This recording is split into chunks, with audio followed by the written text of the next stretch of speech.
자, 지난주에 살펴봤던 사사기, 룻기, 그리고 오늘 사무엘서까지가 한 가지 주제로 엮여진 패키지라고 보셔도 될 것 같아요. 그러니까 사, 룻, 삼. 이게 다 어떤 주제를 다루고 있냐면 왕의 주제를 다루고 있어요. 그죠? 사사기에서는 문제를 제기합니다. 왜 사사기가 그토록 어두웠냐? 뭐죠? 왕의 부재. 왕이 없었다. 그때 이스라엘에 왕이 없으므로 각각 자기 소견에 오른 대로 하면서 완전히 엉망진창이 됐다. 다른 말로 하면 왕이 와야 이게 해결된다는 거예요. 룻기에서는요, 바로 그 왕이 준비되고 있는 거죠. 하나님의 섭리가. 그죠? 룻기의 맨 끝부분에 뭐가 나와요? 다윗의 족보가 나오잖아요. 그죠? 그게 바로 사사기에서 고대하는 왕이거든요. 그리고 오늘 우리가 살펴본 사무엘서에서는 드디어 왕이 등장합니다. 자, 그래서 여러분이 사사기, 룻기, 사무엘서의 흐름을 보실 때 이걸 꼭 기억하셔야 돼요.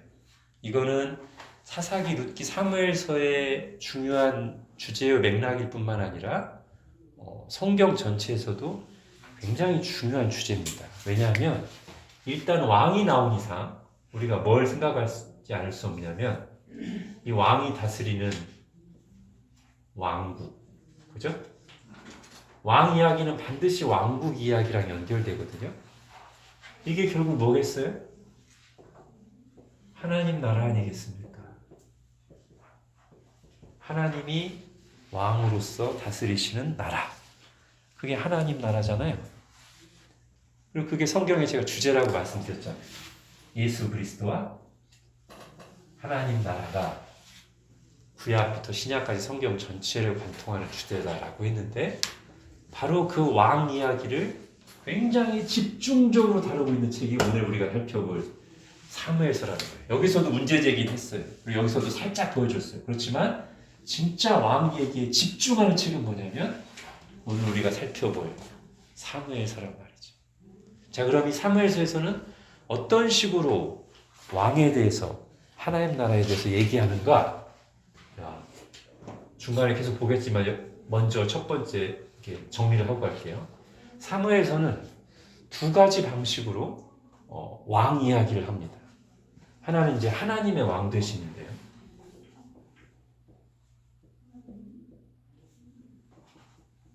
하나님이 다스리신다죠. 그리고 여기서 등장하는 굉장히 중요한 신앙 주제가 있어요. 하나님의 왕 되심 또는 하나님의 통치가 어떻게 실현되는가? 하나님의 왕 되심을 인정하면서 그분의 통치를 받는 가장 중요한 것이 무엇인가?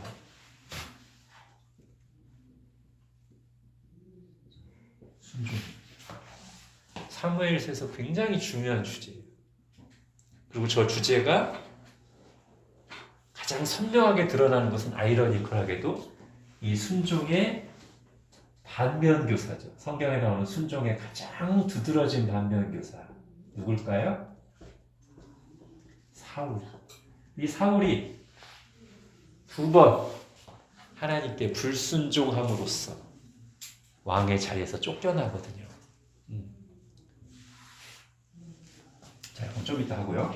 두 번째, 사무엘서에서 왕 얘기를 할 때 굉장히 중요한 주제가 있어요. 여기에 처음으로 드디어 기름 부음 받은 왕이 등장해요. 누구죠?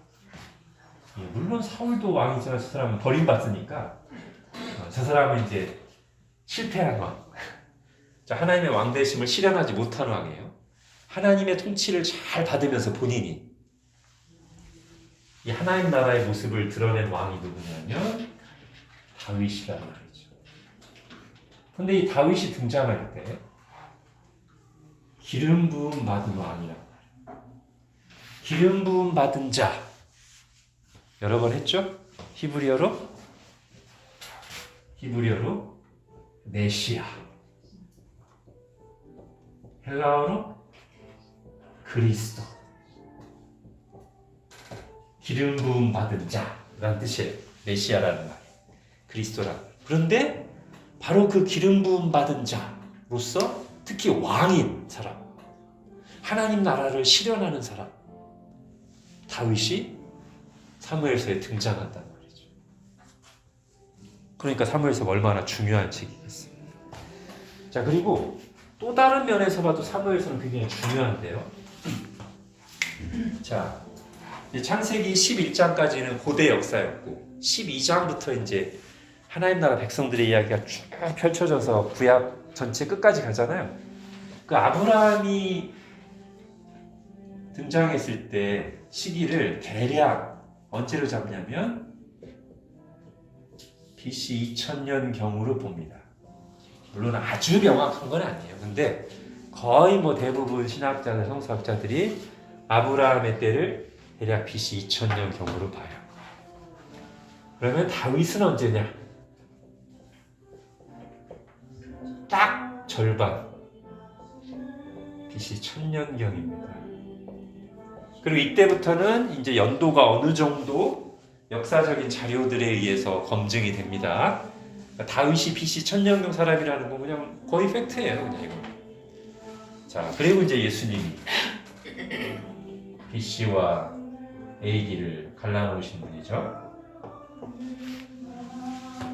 그러니까 아브라함부터 이제 구약 역사 전체, 이스라엘의 역사 이야기를 한 2000년으로 보면 딱 절반쯤, 중간쯤 되는 시점에 다윗이 등장하는데 연도로만 중간이니까 중요한 게 아니라 대략 흐름을 보면 이때부터 하나님의 백성들이 형성되기 시작해서 막 큰 민족을 이루고 여호사 때 가나안 땅에 약속의 땅에 들어와서 사사시대 때 잘 헤매긴 했지만 결국 다윗 솔로몬 때 정점에 이릅니다. 이스라엘의 역사가. 다음 시간에 하겠지만 솔로몬이 타락하기 전, 솔로몬 전반부가 구약에서 하나님 나라를 가장 예표적으로 화려하게 보여줄 때거든요. 이때가 구약 이스라엘 역사의 정점이에요. 그런데 우리가 알다시피 다윗도 정점에서 넘어지고 솔로몬은 더 심하게 넘어져서 솔로몬 중반 이후로 가면 점점 우상 숭배 국가화되기 시작하고 솔로몬이 끝난 뒤에 나라가 반으로 나눠져서 그 나라들이 망하면서 아주 개략적으로 구약 역사가 이렇게 돼요. 아브라함부터 시작하다가 이때 찬란히 빛납니다. 하나님 나라 예표를 가장 명확하게 보여줘요. 그리고 그 하나님 나라를 다스리는 그리스도 왕의 예표는 단연코 다윗이고 그 뒤로는 전반적으로 쇠락합니다. 이때부터 누가 등장하냐면 후반부터는 바로 이 쇠락하는 사회 속에서 선지자들이 등장해서 막 왕들을 질타하고 우상 숭배를 질타하고 그러니까 니네는 답이 없어. 결국 누가 오셔야 되냐면 예수님이 오셔야 되는 거라는 말을 여러 가지 방식으로 선지자들이 예언하는 거예요. 그게 구약 후반부 역사예요. 우리 다음 주부터 살펴보고. 그 전에 빛나는 구약에서 가장 위대한 왕, 이스라엘이 지금도 너무나 자랑스러워하고 그리워하는 왕, 다윗이 오늘 이야기의 사무엘서의 주인공이다. 이렇게 말할 수 있겠습니다. 자, 일단 이렇게 전체적인 계략을 하고요. 자, 이제 사무엘서 전체는 이렇게 보면 됩니다. 사무엘서는 주요 등장인물이 확실하게 있어요. 이제 다음 시간부터는 너무 많은 인물들이 나와서 이제 뭐 한두 사람 집중하기 어려운데 사무엘서는 아주 주연들이 확실합니다. 누구로 시작하냐면 책의 이름인 사무엘로 시작해서 누구로 끝나요? 다윗으로 끝납니다. 자, 이 둘이 이제 중심 인물인데 사무엘서에. 근데 이 사이에 이 사람들하고 굉장히 짝을 이뤄서 비교되는 두 사람이 등장해요. 사무엘 앞에 사사였던 누가 있었죠? 예, 엘리가 있었고요. 엘리가 이 사무엘하고 같은 직분, 둘 다 사사인데 완전히 달라요. 이건 영적으로 완전히 망가진 쪽이라면 사무엘은 가장 뛰어난 사사죠. 자, 그리고 다윗이 세워지기 전에 또 다윗과 비교되는 사울이 있어요. 이 사람도 왕이에요. 또 직분이 같아요. 또. 근데 둘은 완전히 또 대비되죠. 자, 이 네 명이 사무엘서의 주요 등장인물이고요. 지금 제가 이렇게 도식으로 보여준 것처럼 이 둘들이 대비되는 방식, 이게 사무엘상의 굉장히 독특한 눈에 띄는 문화 형식이라고 볼 수 있겠습니다. 비슷한 두 사람을 대비시킨다. 그래서 이 둘은 반면교사로서 아주 두드러지고요.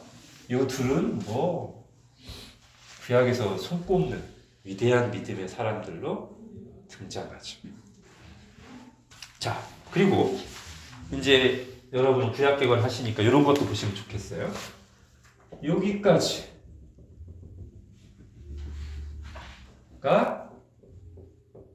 사사시대입니다. 우리가 성경으로 보면 사무엘서로 넘어왔지만 왕이 세워지기 전까지가 사사시대니까 사무엘상 9장 이후 이제 사울이 왕으로 세워지기 전까지 사무엘서의 앞부분은 아직 사사시대의 이야기예요. 그리고 실제로 이때 이야기를 잘 보면 사사시대의 특징이 너무 잘 나타나요. 자, 그 얘기를 잠깐만 하고 이제 넘어갈게요.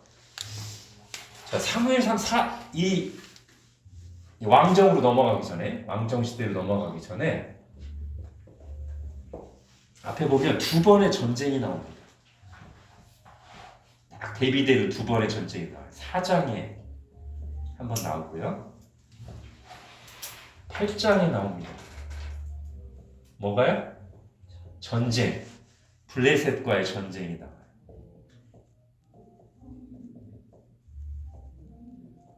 자, 사사기에서도 전쟁 얘기 많이 나왔죠? 자, 그런데 이 사무엘상 4장에서 전쟁이 어떻게 되냐면 블레셋에게 참패를 합니다. 그런데 약간 자세하게 보면 첫 번째 전쟁 때 이미 져요. 근데 두 번째 전쟁 때 이스라엘 백성들이 무슨 짓을 하냐면 이거 봐라. 안 되겠다. 하나님 언약궤 가지고 나오자. 해가지고 아무 맥락 없이 하나님 말씀도 없이 그냥 막 자기들이 막 임의로 자기 소견에 오르는 대로 언약궤를 들고 나온단 말이에요. 자, 언약궤를 들고 나와서 하나님을 앞세우는 것처럼 하니까 굉장히 종교적이죠. 근데 그 방식은 말씀을 따른 게 아니라 자기 소견에 오른 대로 하죠. 이게 딱 사사시대라니까. 그럼 사사시대에 제가 할 때 사사기 뒤에 에피소드가 2개 나오잖아요. 그중에 첫 번째 미가 집안의 에피소드 뭐였어요? 어머니가 막 자기 훔쳐간 아들 저주하고 아들이 막 돌려줬더니 다시 축복하고 아들에게 돌려받은 은 가지고 신상 만들고 집에다 제사장 세우고 이런 거였잖아요. 굉장히 종교적이에요. 하나하나가 다. 근데 하나하나가 다 하나님 말씀에서 벗어난 거였잖아요. 딱 그 모습이라니까 이때가. 굉장히 종교적이에요. 언약궤를 앞세우고 막 하나님 왔다고 막 좋아했는데 전혀 말씀대로 하는 게 아니에요. 자기 소견에 오른 대로예요. 그러니까 어떻게 되겠어요? 하나님을 더욱 진노하게 만들죠. 완전히 패배합니다. 블레셋에게 언약궤도 뺏기고요. 요 상태가 사사시대 상태예요. 죄 짓고 넘어지고 그래서 부르짖고. 그러다가 사무엘상 8장에서 드디어 누가 등장하냐면 사무엘이 등장한 상태예요. 그래서 이미 사무엘이 말씀으로 이스라엘을 잘 이렇게 개혁하고 있었어요. 말씀에 의해서 이스라엘이 새로워지고 있었어요. 사사기의 시대에서는 보기 힘든 장면입니다. 말씀으로 새로워지는 장면. 이게 사사시대는 거의 없어요. 그런데 이 마지막 사사에 의해서, 특별한 사사에 의해서 말씀의 부흥이 일어나기 시작하고요. 이때 다시 블레셋이 쳐들어옵니다. 어떻게 됐을까요? 사무엘이 기도하고 하나님이 친히 싸우셔서 블레셋을 완전히 압살해버립니다. 이게 지금 사사를 통한 구원이죠. 그러니까 여기까지 사사시대 얘기예요. 죄 짓고 고통을 겪고 부르짖다가 하나님 사사를 통해 구원하신다. 그래서 평화가 찾아온다. 여기까지 딱 사사시대 얘기예요. 그런데 다시 말씀드리지만 사무엘은 조금 다른 점이 있어요. 사사면서 선지자고요. 이전 사사들과 달리 말씀이 굉장히 강조됩니다. 여러분 사무엘 앞에서부터 보세요. 처음부터 사무엘 하면 그냥 거의 말씀이에요. 그리고 바로 이게 사사시대에 필요했던 겁니다. 전쟁에만 이겨서 문제만 해결되는 그게 아니라 그 뒤에 정말 말씀을 바르게 선포되고 말씀으로 돌아가서 우상을 버리고 그 말씀에 순종하면서 하나님의 통치를 받는 이 일이 정말 필요했던 거거든요. 근데 사무엘 때 그게 어느 정도 이루어졌어요? 그러면 이제 정말 좋은 건데 사무엘이 나이 들어가니까 이스라엘 사람들이 뭘 요구해요? 우리에게도 좀 왕을 줍시다. 왕. 참. 지금 주변 나라들은 다 왕국화됐는데 왜 우리만 왕이 없어가지고 맨날 싸울 때마다 그때 급조해가지고 사사가 와가지고 해결해야 돼요. 더군다나 이제 위대한 사사셨던 사무엘 어르신도 나이 들어서 돌아가실 때 가까웠고 당신의 아들들을 보잘것 없으니까 빨리 우리도 이제 체제를 바꿉시다. 왕정으로 갑시다. 주변 나라들처럼. 자, 그랬더니 사무엘이 굉장히 속상해합니다. 하나님 앞에 가서 막 기도합니다. 하나님이 사무엘을 위로하시면서 저들이 나를 버리는 것이다. 이렇게 얘기해요. 자, 그럼 여기서 우리가 굉장히 중요한 걸 하나 발견하게 됩니다. 분명히 아까 사사시대의 문제는 왕이 없는 거라고 했죠. 그래서 사무엘서에 들어와서 드디어 왕이 생긴다고 했잖아요. 그러면 왕은 좋은 거 아닌가? 근데 이스라엘 백성들이 왕을 구했는데 사무엘도 슬퍼하고 하나님도 노하시면서 말씀하신단 말이에요. 왜 어떻게 봐야 돼요? 분명히 왕이 없어서 문제여서 왕을 세워달라고 했는데 왜 왕 막상 요구하니까 하나님이 진노하시죠? 자, 여기서 이제 잘 봐야 됩니다. 사사기에서 말했던 그때 이스라엘에 왕이 없으므로 이 말을 이제 우리가 사무엘서까지 보고 나면 제대로 해석하게 되는 거예요. 여기서 말했던 이 왕이 없으므로라고 할 때 이스라엘의 근본 문제는 뭐냐면 왕정제도가 아닌 게 문제야 라는 게 아니라는 거예요. 이 말이. 가장 궁극적인 의미는 하나님을 왕으로 섬기지 않는다는 거고요. 이 말이. 두 번째는 하나님의 통치를 실현할 왕이 필요하다는 거예요.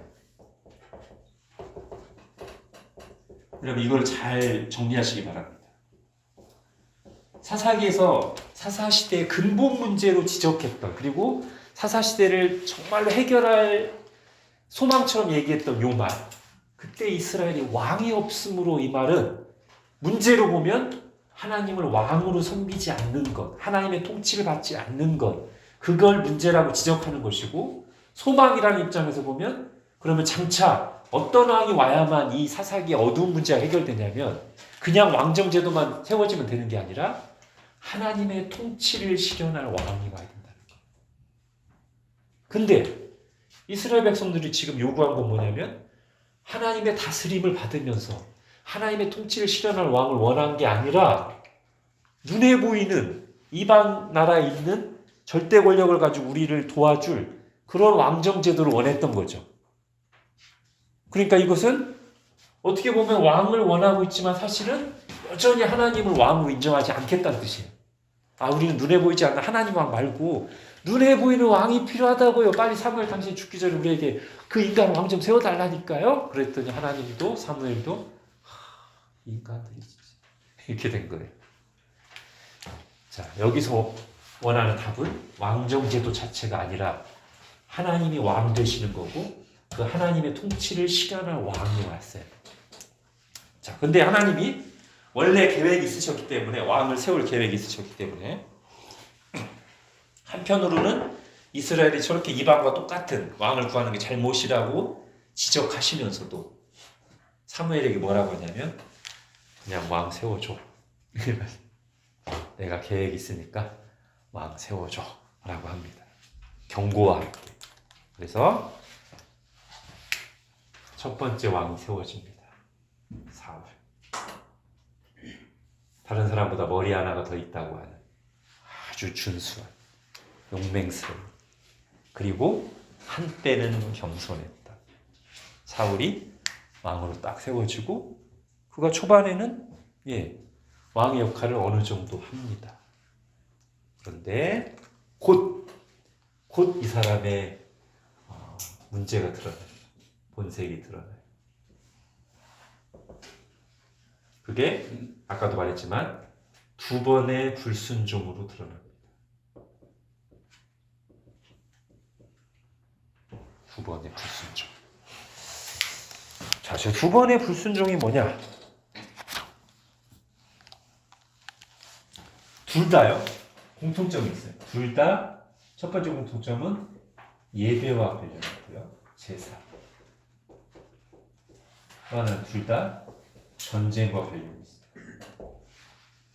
자, 첫 번째 불순종은 뭐냐면 전쟁 전에, 전쟁에서 이기려면 하나님의 제사를 드리고 복을 받아야 되겠는데 사무엘이 약속한 7일째 돼도 안 오는 거예요. 오전까지. 아마 사울이 마음이 급해져가지고 자기가 제사장도 아닌데 갑자기 사사시대하고 똑같이 자기 소견에 오른 대로 갑자기 자기가 제사를 드려요. 자, 그러니까 첫 번째 불순종은 전쟁을 앞두고 자기 마음대로 제사 드린 거고요. 두 번째 불순종은 전쟁을 잘 치렀어요.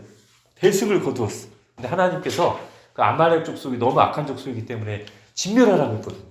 사람 진멸할 거 다 진멸하라고 했어.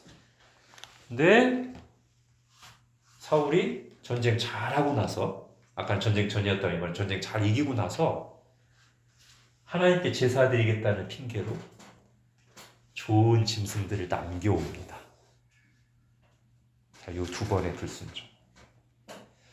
그러니까 그냥 세상 관점에서 보면 별 문제 아니에요.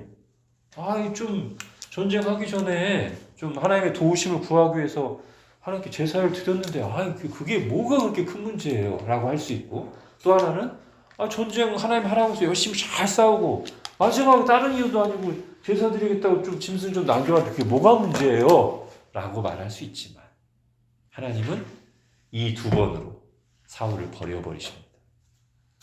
자, 이게 왜 이렇게 중요할까요? 아까 제가 사무엘서에서 이 왕이라는 주제를 말할 때 첫 번째가 하나님의 왕되심이고 순종이라고 했잖아요. 이 도표를 보시면 됩니다. 뭐냐면 제가 이제 앞부분에 할 때도 비슷한 도표를 보여드린 적이 있어요. 기억나실 겁니다. 하나님, 인간, 그죠? 자, 요 선이 살아있을 때 이게 뭐라고 했어요? 그냥 이 자체가 하나님 나라라고 했죠? 인간이 하나님의 다스림을 받아요. 그리고 인간이 그 하나님의 뜻대로 만물을 다스려요. 그러면 하나님의 통치가 이루어지는 거니까 이게 하나님 나라예요. 근데 이 관계를 끊어버린 게 이제 죄잖아요. 선악과 먹은 거. 그럼 이게 신라본이 되는 거예요. 하나님 나라가 깨지는 거예요. 하나님 통치를 받지 않으니까요. 이거랑 똑같은 그림이 나옵니다. 지금 이스라엘이 하나님의 나라가 되려면 인간왕, 이 구조거든요. 이스라엘이 하나님의 나라다운 모습을 가지려면 이 인간왕이 자기가 먼저 하나님께 순종하면 하나님의 다스림을 받아야 돼요. 그래서 그 하나님의 뜻대로 이스라엘 백성들 다스리면 이 인간왕을 통해서 하나님의 통치가 이루어져서 이스라엘 하나님 나라가 되는 겁니다.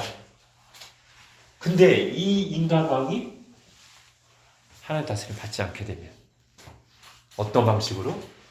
불순종을 통해서 하나님의 말씀을 가볍게 여기고 그냥 내 마음대로 할래 하게 되면 이건 그냥 세상 나라지 하나님의 나라가 될 수 없는 거예요. 그러니까 순종이 그토록 중요한 겁니다. 하나님 지금 이렇게 말씀하시는 겁니다. 내가 이스라엘을 내 나라, 내 백성 하나님 나라 다스리려고 너를 세웠는데 네가 중간에 자꾸 가로막는다. 네가 중간에 자꾸 내 뜻을 막아버리네? 그럼 너는 왕하면 안 되지.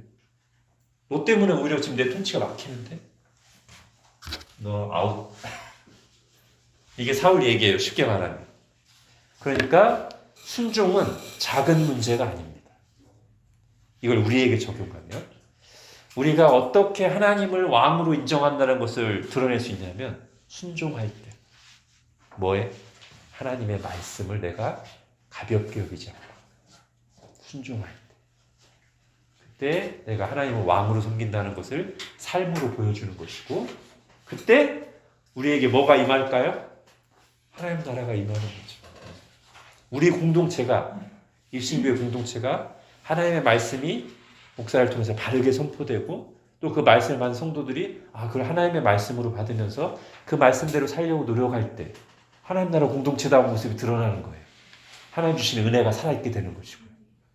근데 목사부터 하나님의 말씀을 있는 그대로 전하는 게 아니라 제 생각 섞어가지고 또 막 세상 얘기 가져와서 말씀 왜곡하면서 엉뚱하게 전하면 당장 문제가 생기고요.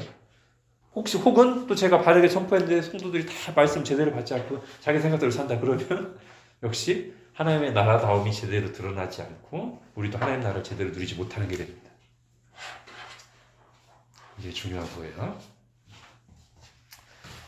자, 그래서 하나님께서 인간 왕에게 요구하는 가장 중요한 덕목은 지식도 아니고 용맹도 아니고 뛰어난 외모도 아닙니다. 하나님께서 인간 왕에게 원하시는 가장 중요한 덕목은 뭐다? 순종.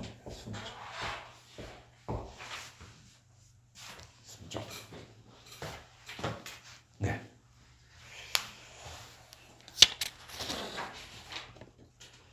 자, 이제 그래서 사울이 버림받고요. 이제 다윗으로 넘어갑니다. 자, 근데 하나님이 참 독특한 방법을 사용하시는 게 뭐냐면 아직 사울이 왕 자리에 그대로 있을 때 하나님께서 사울을 버리셨지만 왕권은 빼앗지 않으셨거든요.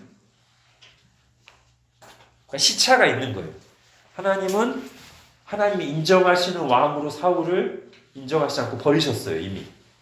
근데 한동안 왕정 제도는 유지되면서 왕으로 내두세요. 내버려 두세요. 오늘 표현대로 하면. 그런 상태에서 또 다른 사람이 기름 부음을 받습니다. 네. 아직 홍안의 소년이던 8 아들이 있는 집에 막내 8째 아들인 다윗이 사울이 시퍼렇게 왕으로 살아있는데 왕으로 기름 부음을 받아요. 처음에는 사무엘조차 두려워했습니다.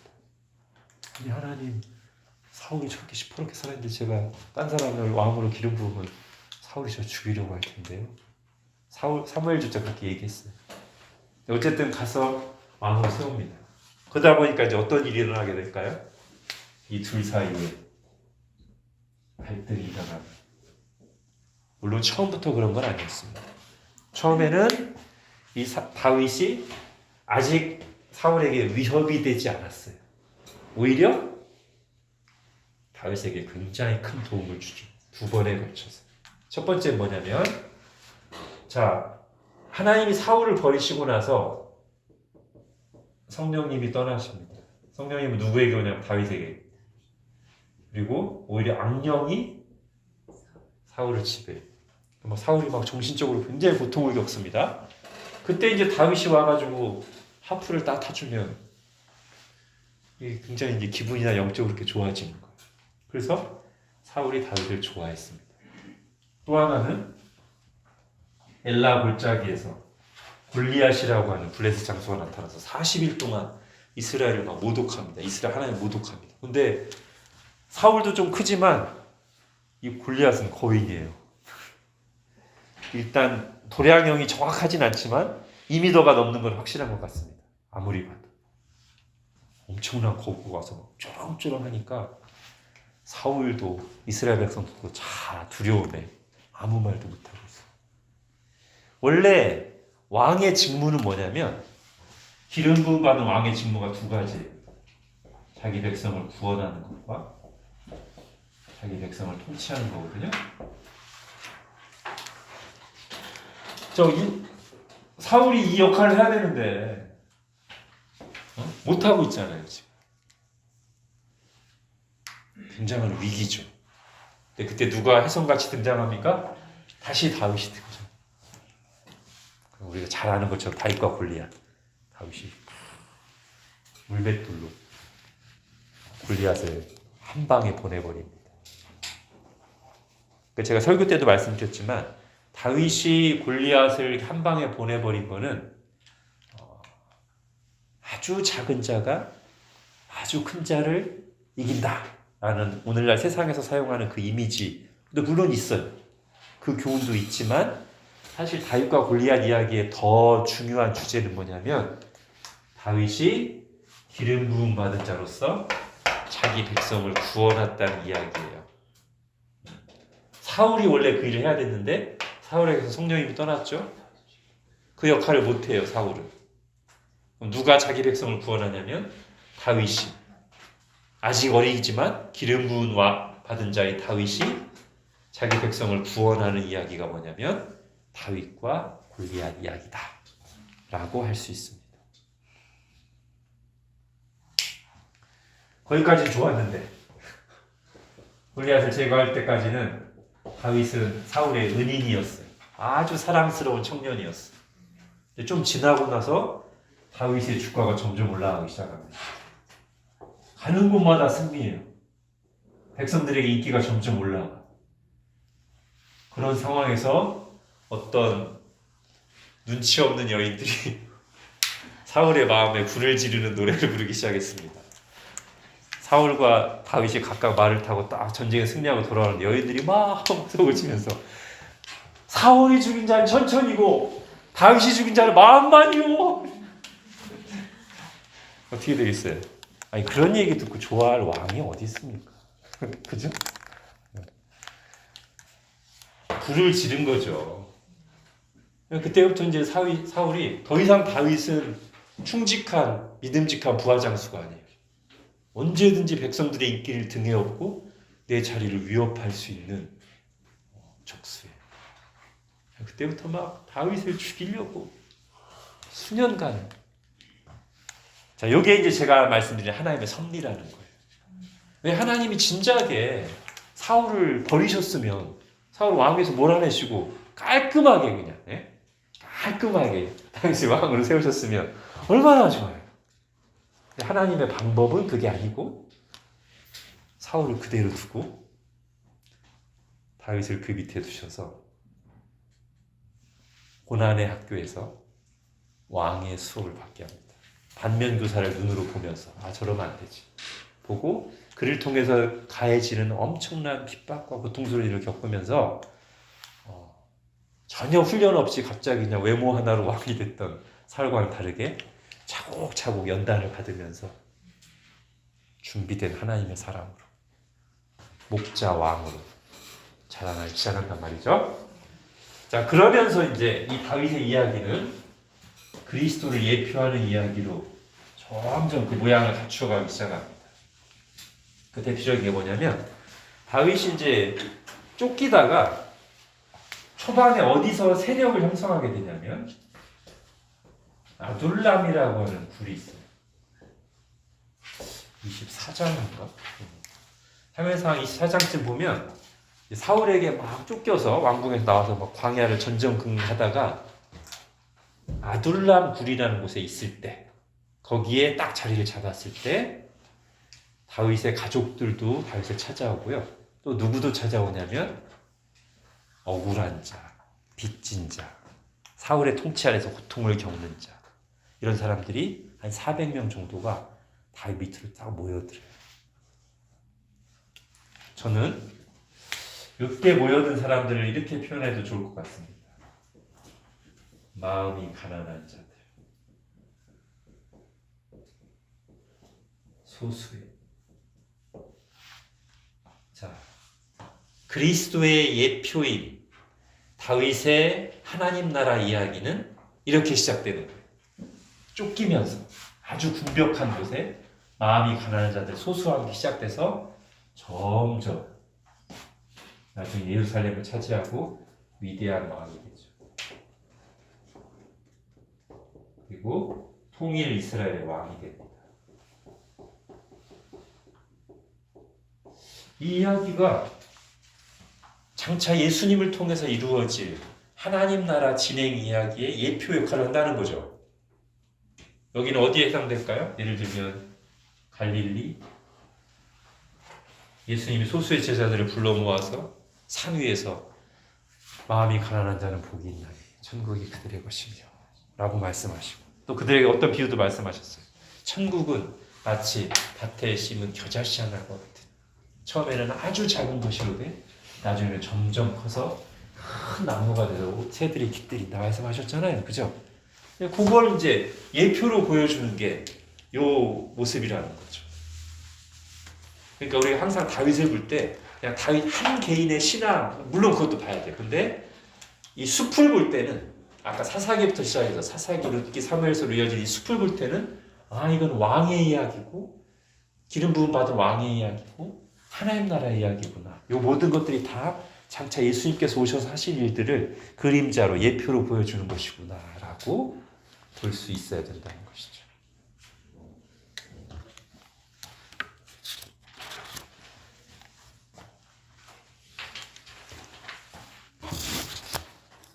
자, 그래서 다윗이 왜 기름 부음 받은 왕이냐라고 할 때 구약 성경에서 유일하게 한두 번도 아니고 몇 번의 기름 부음 받아요? 한두 번 아니니까 3번, 그죠? 3번의 기름 부음을 받아요. 다윗은 독특하죠. 처음 누구에게? 사무엘에게. 어릴 때, 청소년일 때.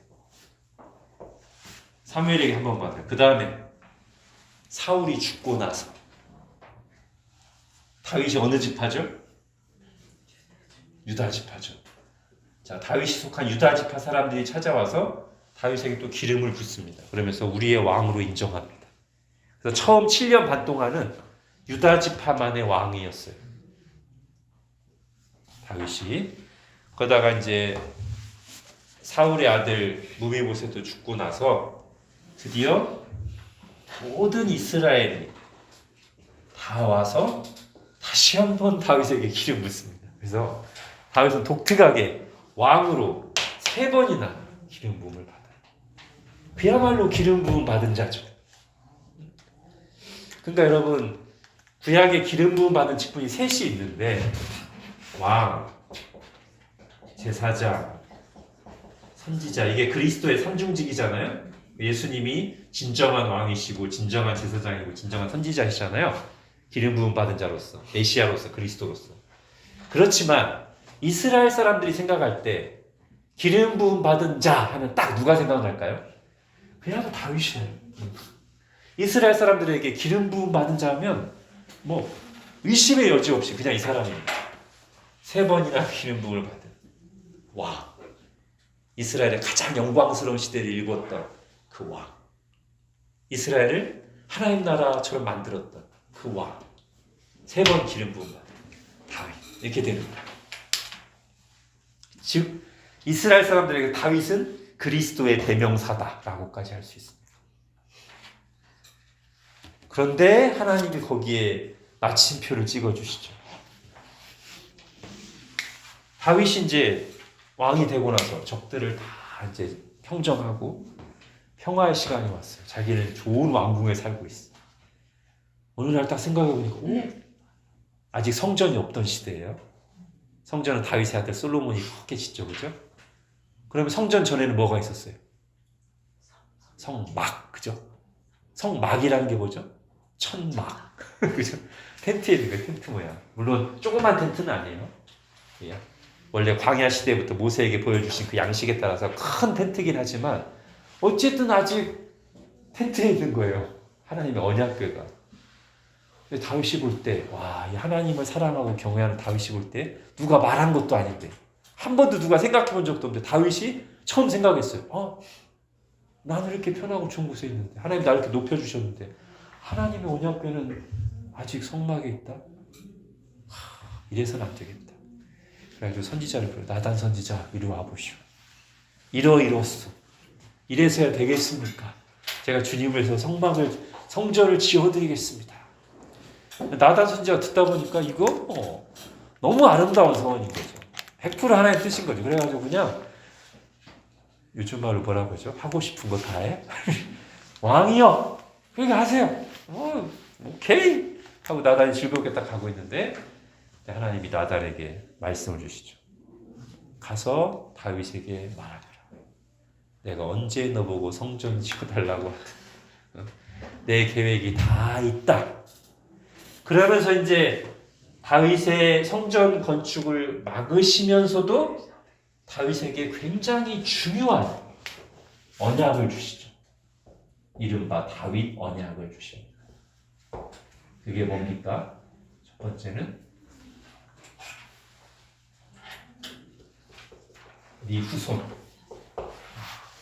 여기서 이제 그 말이 나오는 거예요. 다윗의 자손. 내 네 자손을 통해서 성전을 짓겠다. 내 집을 짓겠다. 너 말고. 그리고 영원한 나라. 그 나라 위를 영원히 견고하게 하겠다라고 하는 아주 중요한 구약에 나온 언약 중에 손가락 꼽는 굉장히 중요한 언약을 다윗에게 주세요. 잘 보면 다윗의 후손을 통해서 오실 분이 성전을 지으면서 그 나라가 영원하기까지 하네? 이게 누굴까요? 진정한 메시아. 다윗은 이제 보니까 예표였어. 모형이었어. 이제 다윗의 자손으로 올 누군가 성전, 진정한 참 성전을 짓고 영원한 나라를 세우실 진정한 그리스도에 대한 예언으로 받아들여진 거예요. 이 다윗 언약이. 물론 이것의 1차적인 성취는 솔로몬입니다. 솔로몬이 그의 자손으로서 성전을 짓고 나라가 굉장히 영광스럽된다고 했죠. 그러나 솔로몬도 예표했어요. 그래서 이후 이스라엘 백성들은 그리고 선지자들도 이 모티브를 사용해서 다윗의 뿌리에서 그리스도가 없고 이새의 줄기에서 그리스도가 자라난다 하면서 이제 이게 그리스도에 대한 예언으로 받아들여진 거예요. 그래서 신약 시대 가면 이스라엘 백성들이 예수님을 그리스도로 인정한다는 뜻으로 뭐라고 불러요? 예수님을 향해서 다윗의 자손이여 우리를 구원하소서 이렇게 부른다. 그 말이 그냥 다윗의 혈통에서 오셨다는 뜻이 아니에요. 이 다윗 언약에서 말하는 그리스도시여 이런 뜻입니다. 그러니까 3번이나 기름 부음 받았고 영광스러운 나라 세웠고 이 언약까지 받았으니 이스라엘 사람들에게 그리스도 하면 다윗이다. 이렇게 되는 거예요.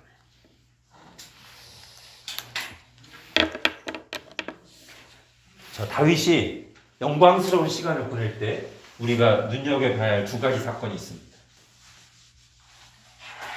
여러분 이것을 주의 깊게 보시면 좋을 것 같습니다. 하나는 조금 이제 제가 순서가 바뀌긴 했지만 다윗이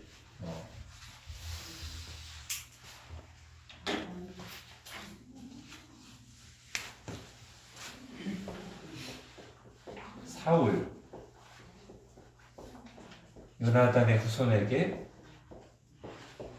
은혜를 베풉니다. 자, 다윗이 영광스럽게 됐을 때 굉장히 초기에 한 일이 뭐냐면 사울 또는 요나단의 자손들에게 은혜를 베풀어요. 대단하죠. 보통 왕이 되고 나면 자기의 숙적, 그들의 자손들을 다 멸문하잖아요. 3족 또는 9족을 멸하잖아요. 다윗은 사울을 기름 부음 받은 왕으로 끝까지 인정했고 특히 자기와 언약을 맺었던 요나단과의 약속을 기억해서 한때 자기의 원수였던 집안의 자손들에게 은혜를 베풉니다. 진짜 하나님의 사람 같죠, 그죠? 자, 또 하나는 언약궤가 이제 다른 데 있었는데 이 언약궤로 옮겨와요. 예루살렘으로. 자, 이것도 언뜻 보면 좋은 거예요. 좋은 거죠. 근데 진심이 앞서다 보니까 말씀이 소홀하게 여겨졌어요. 이걸 주의해서 보시라는 겁니다. 그래서 다윗이 2명의 그 레위인들을 시켜서 언약궤를 모셔오는데 막 여러 가지 막 진심으로 준비합니다. 악기도 준비하고 막 수레도 새로 만들고 막 이렇게 사람들도 많이 모으고 막 준비해요. 근데 언약궤를 어떻게 가져오냐면 수레에다가 언약궤를 실어서 누가 끌게 하고 소가 끌게 하고 이렇게 언약궤를 가져와요. 그러다가 대형 사고가 납니다. 사실은 이게 꼭 다윗의 책임만 아닌 게 이 언약궤를 옮기는 2명의 제사장들 우사와 아효죠. 이 사람들이 문제거든요. 레위인이라면 알아야 되죠. 언약궤 어떻게 옮겨야 돼? 언약궤는 어떻게 돼 있냐면 딱 언약궤가 이렇게 있으면 여기에 구멍이 있어요. 구멍이 있어가지고 이걸 딱 낄 수 있게 돼 있어요. 그래서 하나님께서 모세에게 율법을 주실 때 반드시 언약궤는 어떻게 옮기라고 했냐면 제사장들이, 레위인들이 여기다 닦여서 어깨에 메고 옮겨야 됩니다. 함부로 이렇게 옮기면 안 돼요. 아무리 새 수레라고 해도. 근데 이렇게 옮겼단 말이에요. 그러다가 이제 어느 타작마당에 가니까 소가 먹을 거 보고 그랬는지 막 뜁니다. 또 이게 막 덜컹거리니까 이 뒤에서 딱 따라오던 사람이 아이고 뭐니 이러다 언약궤 떨어지겠네고 딱 잡아요. 즉사합니다. 하나님이 치신 거죠. 그리고 다윗이 깜놀합니다. 충격을 받아요. 한동안 언약궤를 막 두려워합니다. 언약궤 건드리면 안 되겠다. 여기서 이제 배운 거죠. 근데 다윗은 한 번 이렇게 어려움을 겪었다. 나 다시는 그거 안 해. 이렇게 하지 않았어요. 일단 언약궤를 어떤 집에서 딱 맡겨놨다가 하나님께서 그 언약궤를 모셔놓은 집에 복을 주신 걸 보면서 분명히 언약궤와 함께하는 건 좋은 건데 왜 그렇게 됐을까라고 배우죠. 우리가 실패를 할 수 있어요. 근데 실패를 통해서 배우면 돼요. 특히 내 진심이 앞서다가 하나님께서 내 뜻대로 안 해주셨을 때 말씀 앞으로 가서 답을 들어야 돼요. 근데 다윗이 그렇게 했어요. 그래서 그 다음에 옮길 때는 역시 똑같이 찬양대와 악기들과 그걸 다 준비한 다음에 이제 이렇게 옮기죠. 그리고 다윗은 첫 번째 상처 때문에 위축되어 있는 게 아니라 그렇게 다윗 언약궤를 옮기는 앞에서 왕의 체면도 없이 막 춤을 춥니다. 막 배가 막 드러날 정도로 막 춤을 춰. 나중에 아내였던 미갈한테 뭐라고 한마디 듣죠. 왕이 채통도 없이 언약궤 왜 이렇게 했다고 비난을 들 정도로. 근데 자기는 이렇게 얘기해줘. 나는 하나님 앞에서 한 것이다. 그래서 이게 우리가 다윗을 예배자로 보는 굉장히 중요한 본문이잖아요. 다윗이 시편도 많이 썼지만 찬양도 많이 했지만 이 장면 특히 언약궤를 가져오면서 하나님 앞에서 어린아이같이 한 이 모습. 자, 이런 은혜의 때가 있었습니다. 자, 여기까지가 이제 좋은 얘기. 이제 마지막 하나만 빨리 하고 마칠게요.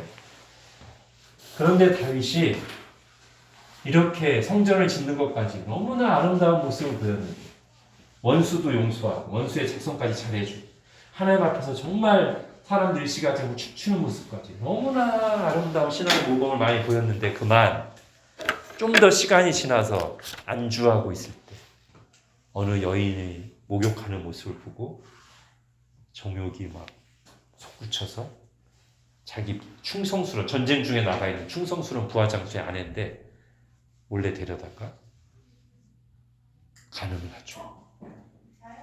근데 하필 임신을 해요. 그걸 감추기 위해서 교활한 수를 씁니다. 그렇죠? 전쟁터에 나가 있는 그 부하장수를 불러와서 야 고생 많지 빨리 집에 가서 네 아내랑 자. 응? 그래서 임신한 것처럼 하려고. 그런데 하필 이 부하장수가 너무 충성스러워가지고 제가 제 부하들이 전쟁터에서 시속을 무릅쓰고 있는데 저 혼자 어떻게 집에 가서 아내와 편하게 잘 수 있겠습니까? 안 가요. 다윗이 말가 타죠. 결국 어떻게 합니까? 끝내 안 들어요. 술을 먹였는데도 안 가지. 그래서 어떻게 해요? 이럴 때 정말 회개했다면 좋았을 텐데, 그죠? 이게 하나님 내 죄를 들추시려고 이렇게 하는구나라고 생각하고 회개했다면 좋았을 텐데 더 교활한 수를 씁니다. 그 장수편 우리아죠? 그 장수 이름이 우리아 편에 밀봉해가지고 자, 네 지휘관 요압 사령관에게 갖다 줘. 이거 우리아는 아무것도 모르고 네 하고 이제 다윗이 준 편지를 자기 사령관 요압에게 갖다 줬는데 요압에 딱 뜯어보니까 자 전쟁을 막 하면서 우리아를 막 전선 앞에 세워. 그리고 위험할 때 다른 사람들 빠져버려. 해주고 우리아가 싸우다가 전쟁터에서 죽어요. 그러니까 전쟁을 가장해서 죽게 만들라는 거죠. 그렇게 보내서 요압. 그 요압이 그걸 알아봤어요. 다윗이 왕이 우리아 죽이려고 하는구나. 알아보고 그 일을 딱 하고 나서 우리아 죽고 난 다음에 왕이요 어떻게 하다 보니까 우리아가 이렇게 해서 죽었습니다. 왕이 어이 조심하지 그랬어. 에이 싸우면 그럴 수도 있지 하고 답을 보내요. 그렇게 이야기가 마무리됩니다. 다 이제 끝난 줄 알았죠. 그리고는 밧세바를 데려와서 자기 아내로 삼았어요. 이다음부터 하나님의 심판이 시작됩니다. 우선 이럴 때는 항상 하나님은 말씀을 보내시죠. 먼저 나단 선지자를 보내서 다윗의 죄를 눈앞에서 책망합니다. 근데 아직 다윗이 영적으로 살아있다는 게 이때 드러나죠. 보통 다른 왕들은 자기 죄를 이렇게 막 눈앞에서 선지자가 하면 선지자를 공격하거든요. 다윗은 어떻게 하죠? 그 앞에 바로 엎고 그리고 그때부터 시편 표현에 의하면 내 눈물 때문에 침상이 둥둥 떠다닐 정도로 얼마나 눈물을 많이 쏟고 회개했던지 방 안에 눈물이 가득 차서 침대가 막 둥둥 떠다녀요. 이럴 정도로 자기가 회개했다고 하는 얘기가 나와요. 그런데 하나님이 무서운 징계를 내리십니다. 다윗의 간음으로 태어난 그 아이를 하나님 데려가세요. 그게 끝이 아닙니다. 하나님 다윗을 용서하셨어요. 근데 이후에 다윗 집안은 앞에 제가 말씀드렸죠. 정점을 지나서 다윗 집안이 계속 문제가 생깁니다. 다윗 집안에 자식들이 막 반역을 일으키기도 하고 자식들 간에 간음이 일어나게 되고 엄청난 고난들이 생겨요. 그래서 우리가 이제 이렇게 생각해야 됩니다. 하나님은 우리가 죄를 지을 때 죄를 아예 못 짓게 막지는 않으시는 것 같아요. 그죠? 그러나 죄에 대해서는 분명히 책임을 물으십니다. 자, 먼저 회개를 요구하시죠, 말씀으로. 다윗이 회개했어요. 그럼 그 다음에 하나님이 어떻게 하실까요? 징계와 함께 용서를 내리십니다. 근데 여러분, 여기서 여러분이 조금 어려울 수 있지만 제가 다윗을 예를 들어서 이런 얘기를 해야 될 것 같아요. 죄는 용서받아요, 분명히. 그래서 하나님과의 관계는 문제가 없어요. 근데 죄의 열매가 남아있습니다. 죄의 열매가 당장 없어지지 않습니다. 즉 예를 들면 이런 거예요. 내가 뭔가 잘못했어요. 그것 때문에 파생된 어떤 문제가 있어요. 그럼 내가 죄만 회개하면 내가 이 죄를 저지르는 과정에서 파생된 문제가 당장 또는 다 해결되느냐? 그렇지 않습니다. 아주 쉽게 말하면 이런 거죠. 내가 어떤 죄를 지어서 그 죄의 결과로 큰 사고를 당했어요. 아니면 내가 사고를 내서 어떤 사람이 크게 다쳤어요. 내가 이제 그걸 보고서 하나님 눈물로 회개했어요. 그럼 갑자기 사고 나서 크게 다친 사람이 깨끗하게 안 다친 것처럼 낫느냐? 그렇지 않아요. 남아있어요.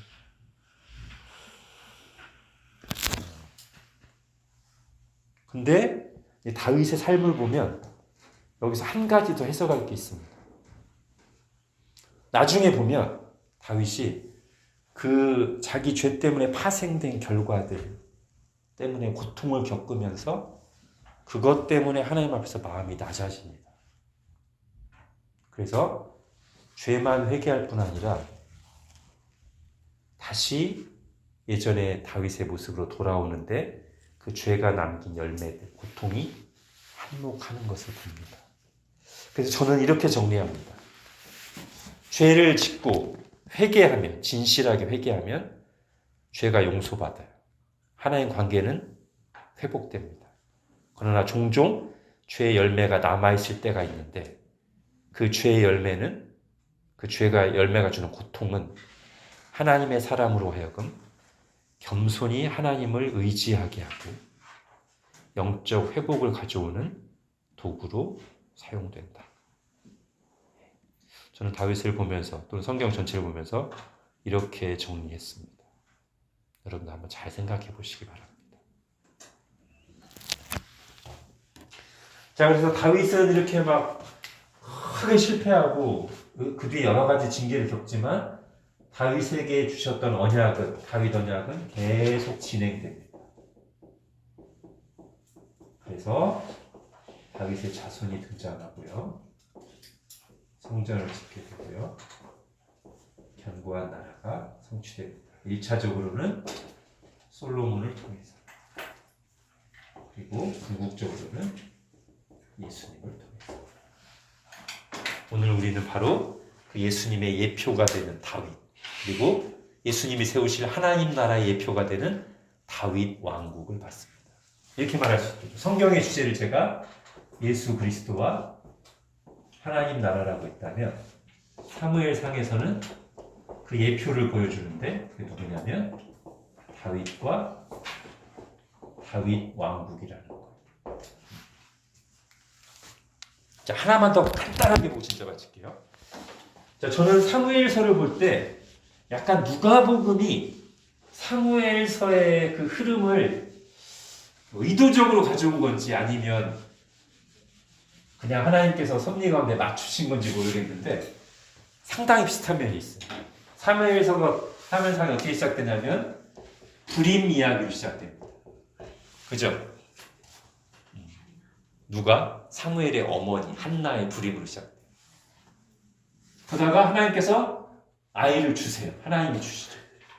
하나님이 주신 아이. 근데 이 아이가 굉장히 대단한 아이.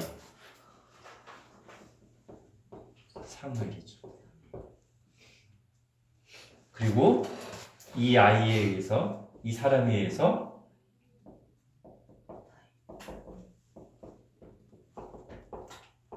그리스도가 세워지는 게 이제 사무엘 얘기잖아요. 근데 누가복음이 딱 이 패턴을 가지고 있어요. 누가복음. 불임 이야기로 시작됩니다. 누구죠? 당대 의인이었던 사가랴와 엘리사벳. 제사장 사가랴와 그의 아내 엘리사벳이 나이 듣도록 불임이에요. 근데 천사가 나타나고 하나님이 아이를 주신다. 이 기도를 들으시고 아이를 주신다 했어요. 그래서 굉장히 특별한 사람이 태어납니다. 누구죠? 세례자 요한입니다. 그리고 바로 그 요한에 의해서 누가 세워지냐면 예수님이 세워집니다.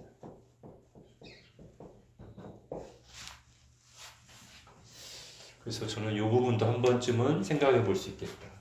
이런 측면에서 예수님과 하나님 나라의 예표가 다윗과 다윗 왕국인데 그것이 누가복음과 사무엘서의 구조나 이야기 흐름 속에서도 어느 정도 드러나는 게 아닌가라는 생각도 하게 됩니다.